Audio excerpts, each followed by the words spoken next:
오늘은 하나님을 찾는 자란 제목으로 시편 27편 7절부터 14절까지 말씀 우리 함께 살피도록 하겠습니다.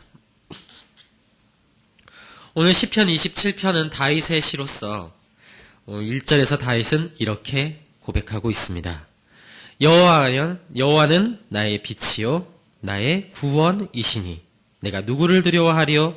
여호와는 내 생명의 능력이시니 내가 누구를 무서워하리요? 오늘 이 다윗이 이러한 시를 지은 배경엔 그의 수많은 원수들이 있었던 것 같습니다. 그들은 끊임없이 다윗을 괴롭혔고요. 어찌나 다윗을 괴롭게 했던지 다윗의 눈에는 그들은 자신을 잡아먹으려는 사나운 맹수들과 같았다라고 얘기합니다. 2절을 보십시오. 악인들이 내 살을 먹으려고 내게로 왔으나, 지금 자신의 원수들을 짐승으로 표현하고 있습니다. 다윗의 살을 먹으려는 사나운 짐승들과 같이 그들이 짓은 다윗을 괴롭히고 위협하고 있다라는 것입니다. 이러한 와중에 다윗은 두려워하지 않겠다고 말하고 있습니다. 이것은 대단히 담대한 고백인 것 같습니다. 심지어는 오늘 다윗은 이야기하기를 군대가 와서 자기를 공격할지라도 그 마음이 두렵지 않고 태어날 것이다 라고 말하고 있습니다. 이런 다윗의 담대함은 도대체 어디에서부터 온 것이었을까요? 오늘 1절을 보니까 그 원인을 그는 빛이시자 나의 구원이신 하나님께로부터 찾고 있습니다. 결국 그에게 이런 담대함의 원인은 다름 아닌 구원에 대한 확실한 경험이었다는 것이죠. 악인들은 오늘 다윗의 경험에 의하면 그들은 다윗을 잡아먹으려고 했지만 오히려 스스로 자기 꾀에 빠져서 자기의 시속하고 하나님이 알아서 다윗의 원수들을 정리해버리신 것이죠. 그뿐만이 아닙니다. 다윗은 수많은 전쟁 경험을 통해서 수없이 살아계신 하나님을 경험하여 이길 수 없던 대적들을 모두 다 이겼습니다. 도저히 이길 수 없는 전투들을 하나님께서 이기게 하셨고요. 다윗의 손에 그 원수들을 붙이셨다는 것이죠. 오늘 다윗의 이런 담대함의 근원은 결국 이러한 승리의 경험, 이런 구원의 확실한 경험들이 자신의 인생을 통해서 쌓여가며 그 믿음이 견고해졌다라는 것입니다. 지금 여기서 다윗은 자신을 그렇게 구원하셨던 하나님을 확실히 알므로, 그 하나님을 경험함으로 그 구원의 하나님께 오늘 예배하기를 원합니다. 사실상 그것이 오늘 다윗의 소원이었다는 것이죠. 다윗은 지금 여호와의 집 곧 성전에서 하나님을 예배하길 원한다는 것입니다. 오늘 4절 한번 함께 읽어보겠습니다. 하나, 둘, 셋. 내가 여호와께 바라는 한 가지 일, 그것을 구하리니 곧 내가 내 평생에 여호와의 집에 살면서 여호와의 아름다움을 바라보며 그의 성전에서 사모하는 그것이라. 아멘. 지금 다윗은 고백하고 있습니다. 내가 여호와의 집에 평생에 살면서 하나님의 아름다움을 정말 노래하며 사모하길 원한다고 말하고 있습니다. 지금 다윗이 하나님을 예배하는 것은 여러분 단순히 지금 하나님께서 다윗을 보호하셨고 앞으로도 지켜주실 것에 대한 단순한 감사 정도에서 나오는 것이 아닙니다. 오히려 지금 다윗이 하나님을 예배하고자 하는 것은 하나님께서 자신의 수많은 세상의 원수들, 더 나아가서 우리의 영적인 원수들에게서 승리할 수 있는 비결이 하나님께 예배하는 것에 달려있다라는 것을 깨달았기 때문에 그런 것입니다. 5절을 한번 보실까요? 이렇게 말합니다. 여호와께서 환난 날에 나를 그의 초막 속에 비밀히 지키시고 그의 장막 은밀한 곳에 나를 숨기시며 높은 바위 위에 두시리로다. 네, 아름다운 표현이죠. 아름다운 표현입니다. 시적인 표현입니다. 지금 하나님이 다윗을 어디에다 숨깁니까? 어디에서 지키셔요? 초막 속에서 지키신다는 것입니다. 그것도 어디에다 숨기시냐면 장막에. 결국 이 말은 어떤 말이냐면 하나님께서 다윗이 예배했던 그 장소 초막에서 혹은 다윗이 예배했던 그 다윗의 장막에서 하나님께서는 다윗을 지켜주셨다는 거예요. 하나님이 그 예배하는 그 다윗의 그곳에서 다윗을 숨기셨다는 겁니다. 이건 굉장히 영적인 표현이자 시적인 표현입니다. 사실상 다윗은 그 예배하는 그곳에서 이미 하나님의 보호하심을 받고 있었던 것입니다. 다윗이 드리는 그 예배의 시간에 다윗은 이미 그의 원수들에게서 숨김을 받았다라는 것이죠. 그것이 바로 한날날의 나를 그의 초막 속에 지키셨다라는 거예요. 하나님께서 나를 은밀한 곳에 숨기셨는데 그게 어디입니까? 장막에 숨기셨다는 겁니다. 오늘 이 말씀을 통해서 하나님은 오늘날 하나님을 예배하는 자들에게 동일한 약속을 하고 계시는 것입니다. 하나님은 그를 예배하는 자들을 숨기시고 보호하신다라는 것이죠. 그 일은 놀랍게도 여호와의 집에서 이루어지는 것, 하나님의 성전에서, 초막 속에서, 우리가 예배하는 그 장막 속에서 일어나는 것입니다. 결국 이러한 다양한 장소로 지금 하나님이 다양한 단어로 예배의 모습들을 표현하는 것은 사실상 우리가 서 있는 바로 그곳, 우리가 지금 하나님을 묵상하며 하나님의 영광을 돌리려고 하고 있는 바로 그곳이 우리의 예배의 장소라는 것이죠. 하나님은 그곳에서부터 우리를 지키시고 보호하시고 숨기신다라는 것입니다. 그래서 다윗에게는 이 하나님의 집에서 하나님의 아름다우심을 바라보며 하나님과 그 사랑의 관계 안에 들어간다라는 그 사실, 그것 자체가 그에게는 평생의 소원이자 꿈이었고 비전이었다라는 것입니다. 하나님의 진리 안에서 하나님께서 주시는 만족함을 누리며 살아가는 것이 그에게는 최고의 행복이었다는 것이죠. 그가 가장 원하는 것이었다는 것입니다. 오늘 6절을 한번 살펴보길 원합니다. 이제 내가 내 머리가 너를 둘러싼 내 원수 뒤에 위에 들리리니 내가 그의 장막에서 즐거운 제사를 드리겠고 노래하며 여호와를 찬송하리로다. 지금 다윗이 제사를 드리는 모습, 오늘날로 치면 예배 드리는 이런 모습이 억지로 드리는 것 같아 보이진 않습니다. 왜냐하면 오늘 그는 이렇게 말하고 있습니다. 즐거운 제사를 드리겠다. 그는 그 마음에서 우러난 기쁨의 찬송을 하나님께 드리고 있습니다. 노래하며 여호와를 찬송하고 있어요. 하나님께서 이러한 다윗을 높여주실 거라고 말합니다.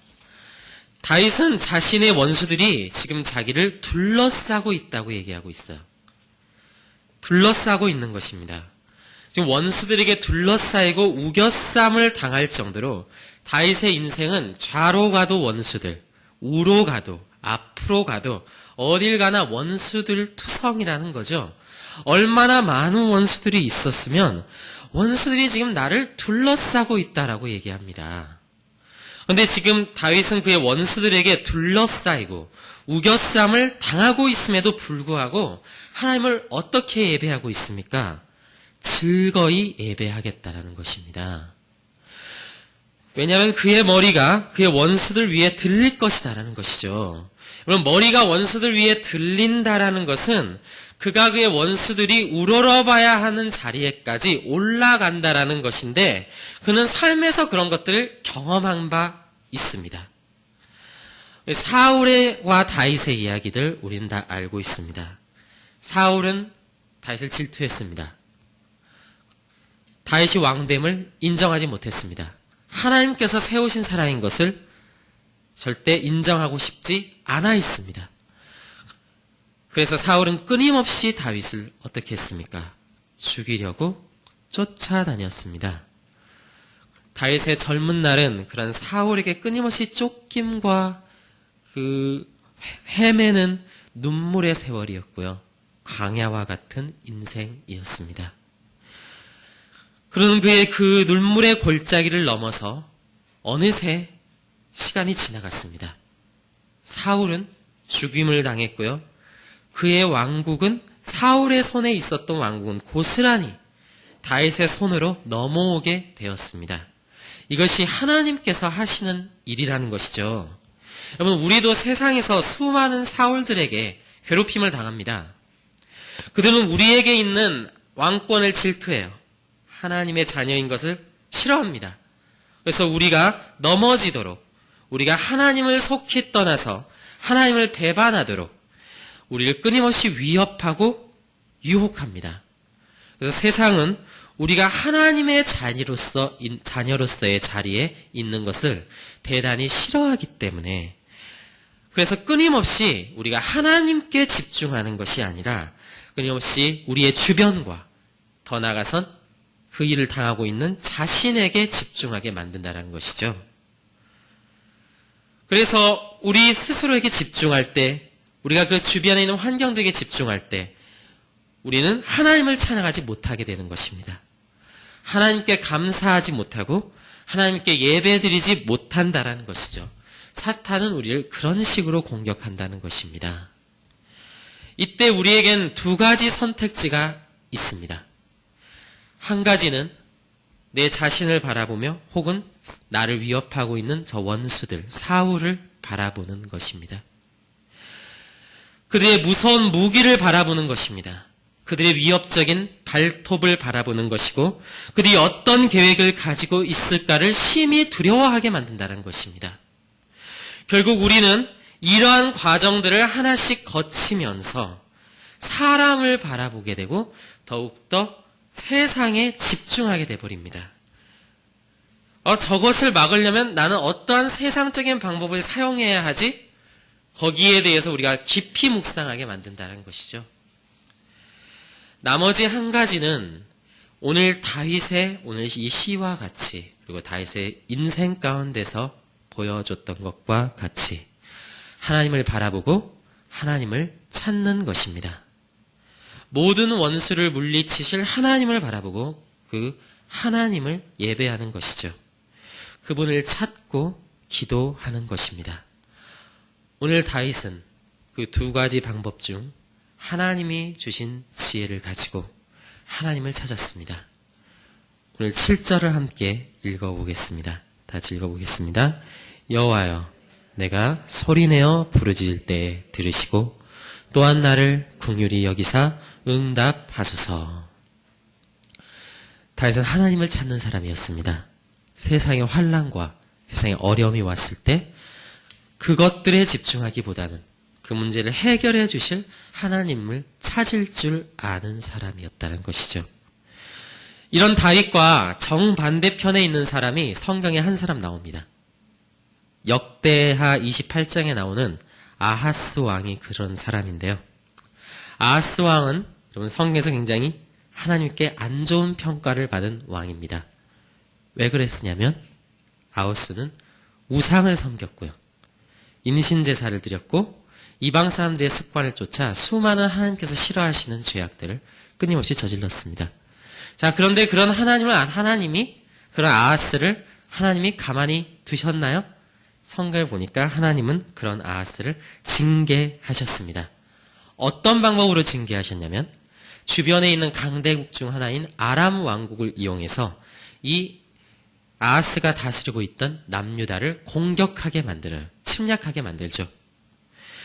그래서 그들은 상당히 많은 피해를 입습니다. 자, 이쯤 되면 정말 하나님의 살아계심을 아는 사람이라면 당연히 하나님께 간구하고 도움을 요청하고 회개하고 주님께 돌아가는 것이 성경에 나오는, 열왕기에 나오는 패턴이잖아요. 사사기에 나오는 패턴이잖아요. 하나님이 치시면 하나님께로 돌아가는 것. 자, 그런데 이미 역대하 28장쯤 가면 이미 남유다에선 하나님의 그러한 은혜로운 손길이 거의 사라진 상태예요. 자, 이제 더 이상 치셔도 감각이 없는 상태가 된 것입니다. 그래서 어떻게 하느냐? 하나님께 도움을 청하는 것이 아니라 주변에 있던 아람과 좀 해볼 만한 한 나라가 더 있었어요. 아수르. 아수르에게 도움을 청합니다.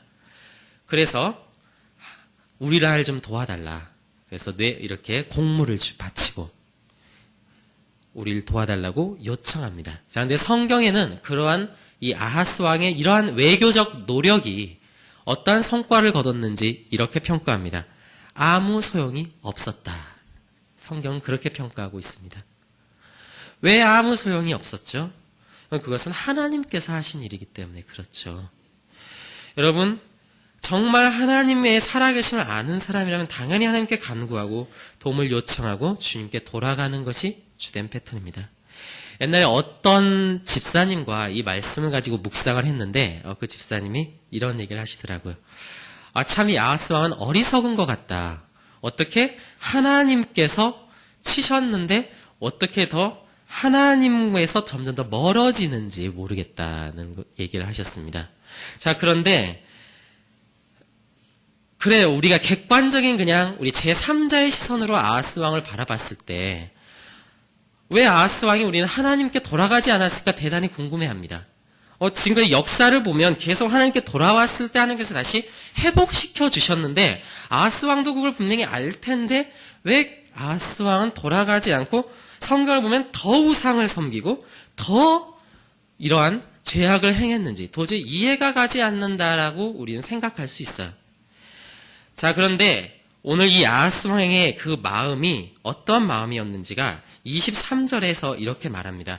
왜 아하스 왕은 하나님이 자신을 치셨음에도 아람의 그 강대한 전투력을 통해서 남유다를 징벌하셨음에도 불구하고 왜 더 우상을 섬길 수밖에 없었는가?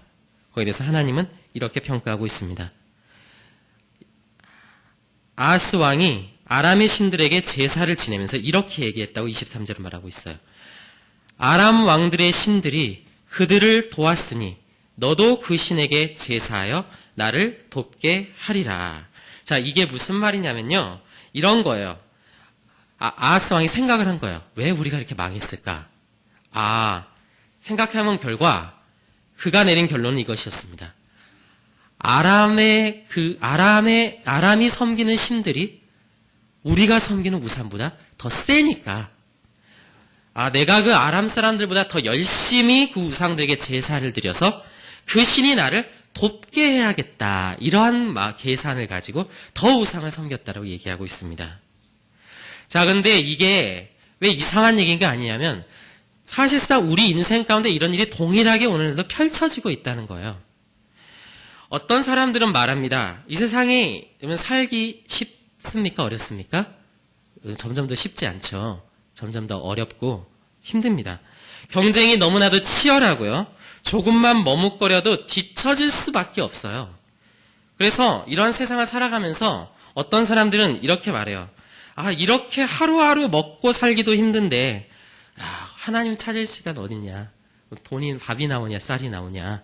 그러면서 그럴 시간 있으면 공부를 한 자 더 하던가 물건을 하나를 더 팔겠다. 이런 결론을 내리는 사람들이 있습니다.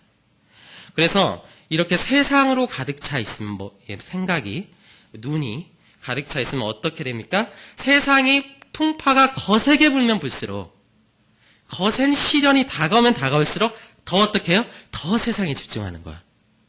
내가 지금 노력이 부족하구나. 내가 지금 정성이 부족하구나.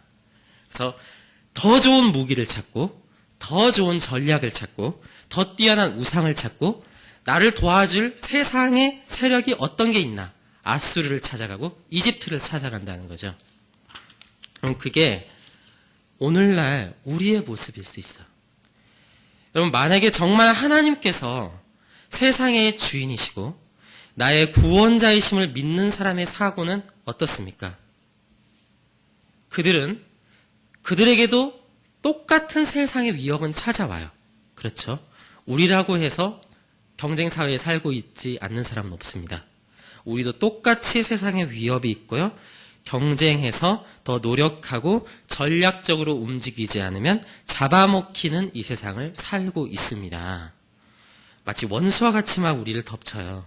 자, 그런데 이 세상과 이렇게 부딪힐 때마다 정말 하나님이 세상의 주인이시다. 정말 하나님이 나의 유일한 구원자시다. 라는 걸 믿는 사람들은 자신을 이 상황에서 구원시키실 하나님을 찾게 되는 거죠. 그래서 더욱 하나님을 찾게 되는 것입니다. 하나님께 기도하는 거죠. 어떻게 기도해요? 하나님은 이 거친 세상에서 하나님 없이 제가 어떻게 살 수 있겠습니까? 주님 지키시고 보호하시고 갈 길을 알려주시고 내게 생각나게 해주십시오. 그래서 이러한 영적인 감각이 살아있는 사람은요, 정말 이 다윗처럼 1절의 고백처럼 하나님이 나의 빛으로 왔던 걸 경험한 사람, 하나님이 나의 구원이신 것을 경험한 사람은, 이렇게 인격적인 하나님을 만난 사람은 세상의 모든 고난과 환난을 통해서 어떻게 됩니까? 하나님과 더 가까워집니다. 그런데 아하스와 같이 이 세상에 눈이 멀어 있는 사람들, 이런 사람들은 세상의 고난과 환난이 강해지면 강해질수록, 극심할수록 그들은 세상적인 방법을 찾고 거기에 더 집중하고 거기를 더 묵상하고 더욱 하나님을 더 보지 못하게 되는 것입니다. 이것이 바로 은혜를 경험한 사람과 경험하지 못한 사람의 아주 큰 차이입니다. 이것이 바로 육에 속한 사람, 사탄에 속한 사람들의 생각 패턴이라는 것이죠. 결국 육의 생각에 사로잡힌 사람들은 하나님이 주신 환경과 하나님이 주신 재능과 하나님이 붙여주신 사람들을 통해서, 그게 원수일 수도 있고 친구일 수도 있겠지만, 사람들을 통해서 자신을 더욱더 사울과 닮은 사람으로 만들어가 버려요. 그래서 그들과 똑같이 복수하고 똑같이 하는 거죠. 창을 던지면 나도 창을 던지고, 그래서 점점 더 닮아가는 겁니다. 예수 그리스도를 닮아가는 게 아니라 사울을 닮아가는 거죠. 그런데 영의 사람은 다릅니다. 여러분, 영의 생각을 할 줄 아는 사람은 하나님이 주신 환경과 재능과 그리고 자신의 주변에 하나님께서 붙여주신 사람들을 통해서 자신 안에 있는 사울을 죽이는 거예요. 그리고 진정한 다윗의 자손으로 완성돼 가는 거죠. 결국 신앙이란 건 무엇입니까? 방향성인데 점점 더 누구를 닮아가냐는 거에 문제예요. 사울을 닮아가느냐, 다윗을 닮아가느냐, 옛사람을 닮아가느냐, 아니면 다윗의 자손이신 예수 그리스도를 닮아가느냐. 하나님은 지금 다윗을 통해서 그걸 보여주고 있는 것이죠. 다윗의 자손이신 예수를 보여주고 있는 것입니다. 오늘 다윗이 하나님을 찾았습니다. 하나님은 오늘날도 많은 사람들을 예배의 자리로, 예배자로 부르시길 원하시는데, 하나님을 찾는 자, 어떠한 상황에도 하나님을 찾는 자를 찾고 계신데, 8절에서 말씀하시듯이 오늘날 우리에게도 말씀하세요. 너희는 내 얼굴을 찾으라. 다윗은 이 부르심에 대해서 이렇게 대답합니다. 내가 마음으로 주께 말하되 여호와여, 내가 주의 얼굴을 찾으리이다. 입술로 고백하는 사람은 많습니다. 그렇지만 오늘 다윗과 같이 마음으로 주께 말하는 사람은 흔치 않아요. 찾기 어렵습니다. 오늘 8절에서 하나님이 말씀하실 때 그 대상은 여러 사람들이었어요. 너희는 내 얼굴을 찾으라. 하나님이 여러 사람들에게 지금 말하는 것처럼 지금 8절은 말하고 있어요. 너희는 내 얼굴을 찾으라. 그렇지만 다윗은 이 부르심에 개인적인 응답을 지금 하고 있는 거예요. 내가 주의 얼굴을 찾으리이다. 자, 오늘날 하나님도 우리 예배 가운데 우리를 지금 이렇게 부르시고 계세요. 여러분 모두를 지금 하나님이 불특정 다수에게 하나님은 부르시고 있습니다. 예배를 통해서 부르시고 있어요. 주일 예배, 수요 예배, 철야 예배, 구역 예배, 하나님은 오늘날 끊임없이 예배를 통해서 자신에게로 우리를 부르시고 계신데, 여기에 우리가 참여하는 것에 그쳐서는 안 됩니다. 우리는 반드시 이 다윗과 같이 마음으로 응답해야 돼요. 내가 주의 얼굴을 찾으리이다. 하나님께 응답하셔야 됩니다. 하나님은 그 마음으로 하나님을 찾는 일을 만나신다는 거예요. 그 한 사람이 하나님 앞에 진정한 예배자가 되는 것이죠. 결국 하나님께서는 오늘 이 시편에서 다윗의 고백처럼 그런 한 사람의 예배자로 섰던 다윗을 그의 육적인 원수들의 손에서 건지셨고요. 더 나아가 그것보다 더 중요한 그가 하나님과 가까워지지 못하게 하는 영적인 원수들, 우리 안에 있는 죄악들, 우리 안에 있는 옛사람들, 우리 안에 있는 사울, 그것들을 죽이시고 그 손에서 다윗을 건지셨듯이 우리를 건져내시길 원하신다는 것입니다. 우리를 하나님께 가까이 하지 못하게 하는 그것들을 죽이고 그 손에서 건지시길 원한다는 거예요. 그래서 14절을 보십시오. 다윗은 그 하나님을 찾으며 하나님을 기다립니다. 너는 여호와를 기다릴지어다. 강하고 담대하여 여호와를 기다릴지어다. 다윗은 지금 하나님께서 일하실 것을 기다리고 있습니다. 자, 여기서 우리가 기다린다는 것, 우리가 흔히들 오해할 수 있어요.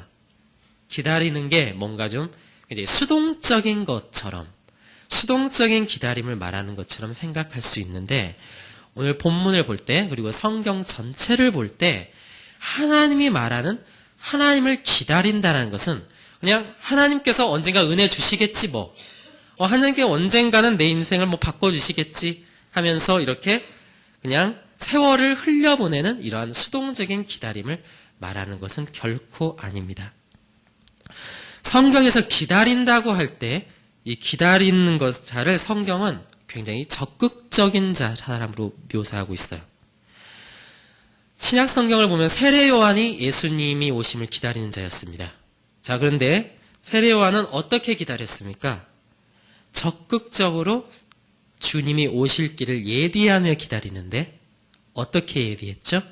사람들에게 주님이 오실 것을 선포하고 세례를 주고 죄악을 회개할 것을 촉구하면서 복음을 전파하면서 하나님께서 주신 사명을 감당하며 주님이 오실 길을 예비하며 기다립니다. 사도행전의 제자들 한번 볼까요?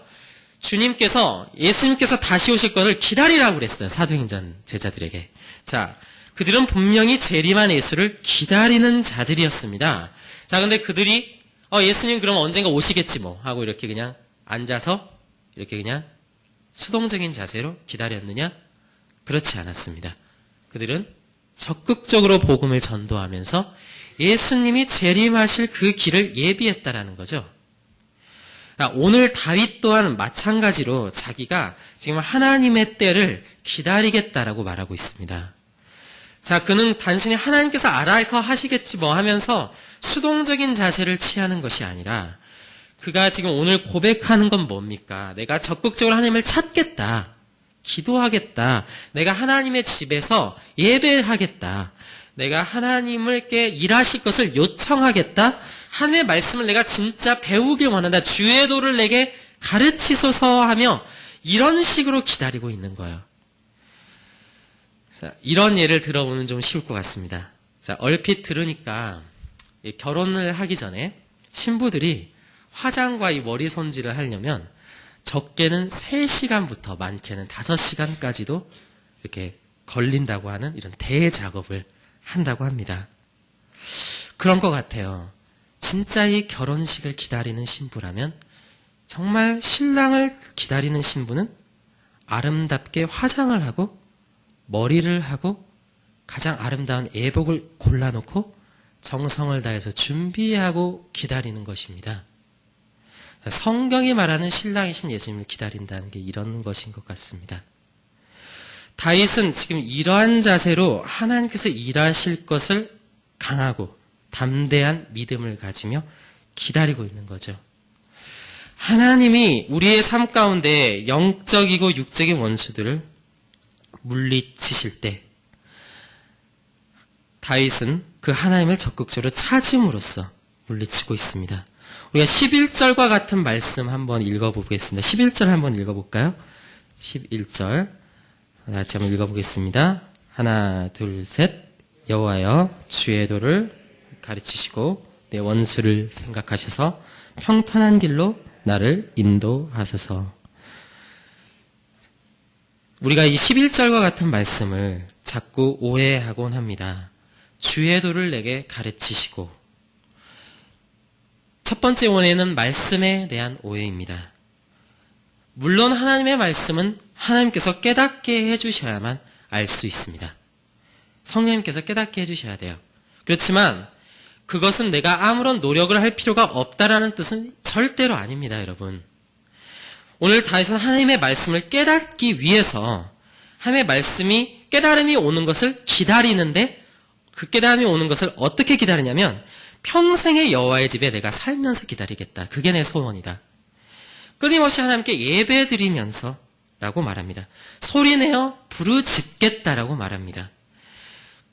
그는 지금 하나님의 말씀의 깨달음을 얻게 해달라고 온몸으로 그러니까 기도하면서 전 인생을 걸면서 찾고 있다라는 거예요. 하나님은 그런 자들에게 응답하시는 겁니다. 그렇게 하나님을 기다리는 자들에게 하나님은 일하신다라는 거예요.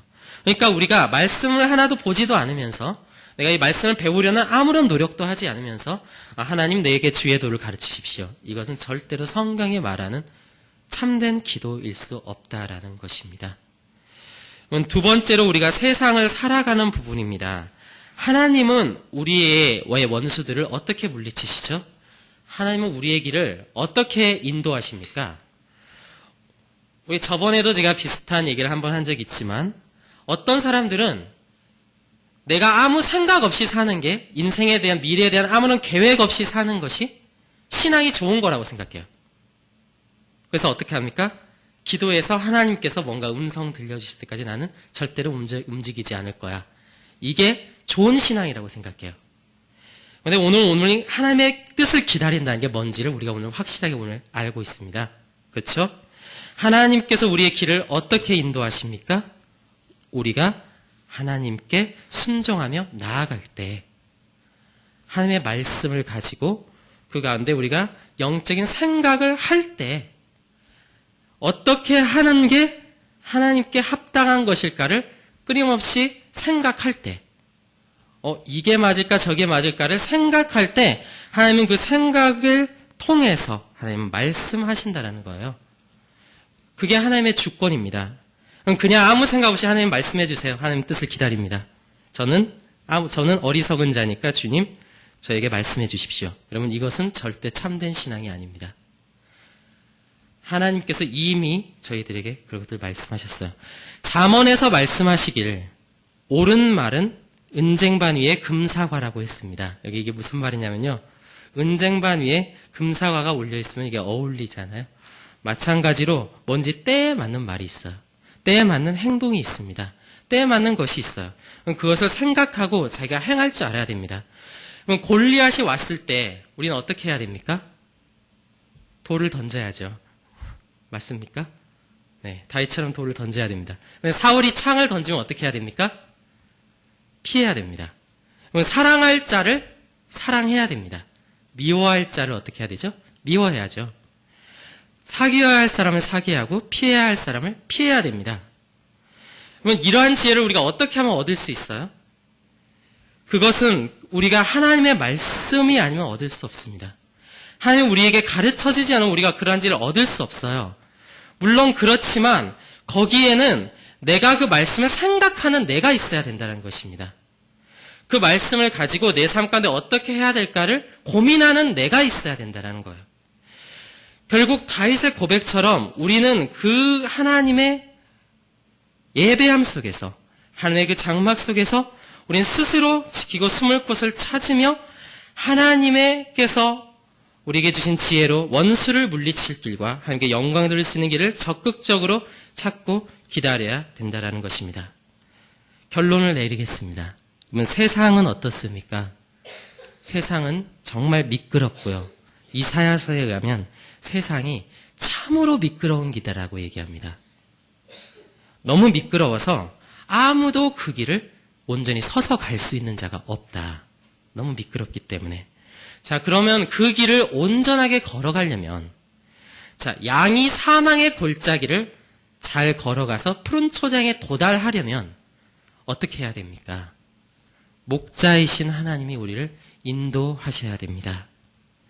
우리에게 하나님의 인도하심과 보호하심이 하다라는 것이죠. 우리가 세상을 살면서 어떻게 하면 좌로도 우로도 치우치지 않고 갈 수 있을까요? 어떻게 해야 우리가 미워할 자를 사랑하고 미워할 생각을 사랑하고 이러한 실수를 범하지 않을 수 있을까요? 어떻게 해야 우리가 사랑할 것을 사랑하고 가야 할 곳을 갈 수 있을까요? 그럼 그것은 하나님 앞에서 우리가 끊임없이 하나님께 예배하는 자리에서부터 시작됩니다. 우리가 하나님께 말씀을 들여다볼 때, 우리가 정말 하나님의 말씀을 가지고 영적인 생각을 할 때, 육적인 생각을 버리려고 할 때, 그럴 때 하나님은 때때로 우리에게 갈 길도 알려주시는 것이고, 그럴 때 하나님은 우리에게 방법과 할 말을 생각나게 하시고, 더 나아가서 하나님의 말씀이 날로 날로 깨달아져서 우리의 생명이 되게 하신다는 것입니다. 결국 우리에게 오늘 하나님께서는 말씀하십니다. 하나님을 찾는 자가 되어라. 우리는 하나님을 찾고 있습니까? 우리가 하나님을 찾아야 합니다.